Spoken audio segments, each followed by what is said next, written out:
হয়েছে বন্ধুগণ, অনেক রকম রেসিপি তো খেলেন, আজকে এই রেসিপিটা ট্রাই করেন। এই রেসিপিটা ট্রাই করার পরে আপনি এর স্বাদ জীবনেও ভুলবেন না। আর এই রেসিপিটা আপনাকে বলতে বাধ্য করবে যে এর থেকে মজার রেসিপি আর কখনোই খাইনি। তাহলে চলেন বন্ধুগণ রেসিপিটা দেখে নিই। রেসিপিটা করার জন্য প্রথমে নিয়ে নিব মুরগির মাংস। মুরগির মাংসটা রেগুলার কাট করে কেটে নিয়েছি। মুরগির মাংসটা দিয়ে বাটিতে নিয়ে নিলাম। এখন একটা চুলায় প্যান বসিয়ে দিব। প্যানের ভিতরে দিয়ে দিব মুগ ডাল। মুগ ডাল দিয়ে রান্নাটা করব। মুগ ডালটাকে সুন্দর করে ভাজা করে নেব। যখন একদম গোল্ডেন কালার চলে আসবে তখন নামিয়ে ফেলবো। আর মুগ ডালটা ভাজার সময় অবশ্যই খেয়াল রাখবেন যেন মুগ ডালটা একদম পুড়ে না যায়। পুড়ে গেলে খেতেও ভালো লাগবে না আর দেখতেও সুন্দর লাগবে না। এর জন্য অনবরত নেড়েচেড়ে সুন্দর করে এটাকে নামিয়ে ফেলতে হবে। নামিয়ে এক সাইডে রেখে যে পাত্রে রান্নাটা করব ওই পাত্রে দিয়ে দেবো তেল। তেলটা দিয়ে তারপরে দিয়ে দেবো পেঁয়াজ আর তেজপাতা। পেঁয়াজ আর তেজপাতাটা দিয়ে তারপরে কিছুক্ষণ নাড়াচাড়া করে এখানে দিয়ে দেবো আস্ত কিছু গরম মশলা দিয়ে কিছুক্ষণ নাড়াচাড়া দিয়ে সুন্দর করে ভাজা করে নেব। কিছুক্ষণ ভাজা করার পরে তারপরে এখানে দিয়ে দেবো আদা রসুন গুলানো পানিটা দিয়ে কিছুক্ষণ নাড়াচাড়া দিয়ে দেবো। তারপরে এখানে দিয়ে দেবো হচ্ছে জিরা আর আস্ত ধনিয়ার বাটা। তারপরে দিয়ে দেবো মরিচের গুঁড়া। এখানে 2 টেবিল চামচের মতো মরিচের গুঁড়া দিয়ে দিলাম আর দিয়ে দেবো 1 টেবিল চামচের মতো হলুদের গুঁড়া। স্বাদ মতো লবণ দিয়ে সুন্দর করে মশলাটাকে ভালো করে কষিয়ে নেব। সুন্দর করে যখন কষানো হয়ে যাবে তখন এখানে দিয়ে দেবো একটা টমেটোর অর্ধেক দিয়ে আবার মশলাটা সুন্দর করে কষিয়ে নেব যতক্ষণ না পর্যন্ত টমেটোটা সিদ্ধ হয়ে যায়। টমেটোটা সিদ্ধ হয়ে যখন গলে যাবে আর মশলাটাও যখন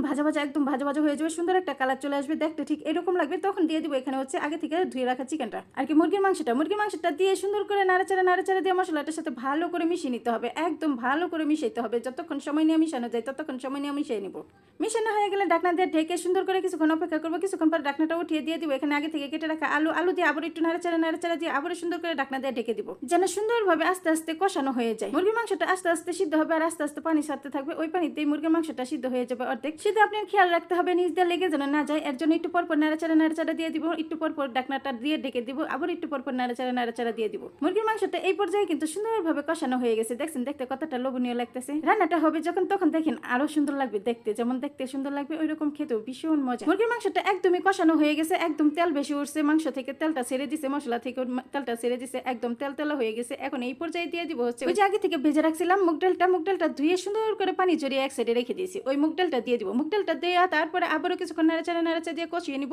কষাইতেছিলাম আর মনে ভাবতেছিলাম এখন একটু খেয়ে নিব নাকি। যেমন দেখতে টকটকে একটা কালার হয়েছে আর তেমনি মাশাআল্লাহ দিলে সুন্দর একটা সুঘ্রাণ ছড়াইতেছিল। আমার কাছে যে কি ভালো লাগতেছিল বলে বোঝাতে পারবো না। আপনারা যদি রান্নাটা ট্রাই না করেন তাহলে আপনারা বুঝবেনই না এটা যে কতটা মজা আর কতটা সুন্দর সুঘ্রাণ ছড়ায়। যাই হোক মুগ ডালটা দিয়ে সুন্দর করে ভালো করে কিছুক্ষণ কষিয়ে নেব। যখন সুন্দর করে কষানো হয়ে যাবে তখন এখানে দিয়ে দেবো হচ্ছে পানি দিয়ে নাড়াচাড়া দিয়ে ঢাকনা দিয়ে ডেকে অপেক্ষা করবো যতক্ষণ না পর্যন্ত রান্নাটা সুন্দরভাবে হয়ে যায়। রান্নাটা একদম মাংস সিদ্ধ হয়ে যায়, আলু ডাল একদম সিদ্ধ হয়ে একদম মাখো হয়ে যায়। যখন একদম মাখো হয়ে যাবে দেখতে ঠিক এরকম দেখাবে তখন এখানে দিয়ে দেবো আস্ত কিছু কাঁচামরিচ দিয়ে তারপরে একটু নাড়াচাড়া দিয়ে উপর দিয়ে দেবো হচ্ছে গরম মশলার গুঁড়াটা দিয়ে সুন্দর করে আবারও একটু নাড়াচাড়া দিয়ে সুন্দর করে মিশিয়ে অপেক্ষা করবো কিছুক্ষণ পর এখন নাড়া দিয়ে দিতে হবে, কারণ হচ্ছে ডালটা একদম ঘন হয়ে গেছে, ঝোলটা একদম ঘন হয়ে গেছে। এই পর্যায়ে একটু পর নাড়াচাড়া না দিয়ে দিলে নিচ দিয়ে লেগে যাবে। এর জন্য একটু পর নাড়াচাড়া দেওয়ার চেষ্টা করবে। এই মুগ ডাল দিয়ে মুরগির মাংসের রেসিপিটা দিয়ে আজকে আমি পেট ভরে মন ভরে ভাত খেয়েছি। বিশ্বাস করেন তৃপ্তি করে ভাত খেয়েছি। এতটা ভালো লাগছে আমার কাছে, দেখতে যেমন সুন্দর লাগতেছে খেতে যে কি ভালো লাগছে, একদম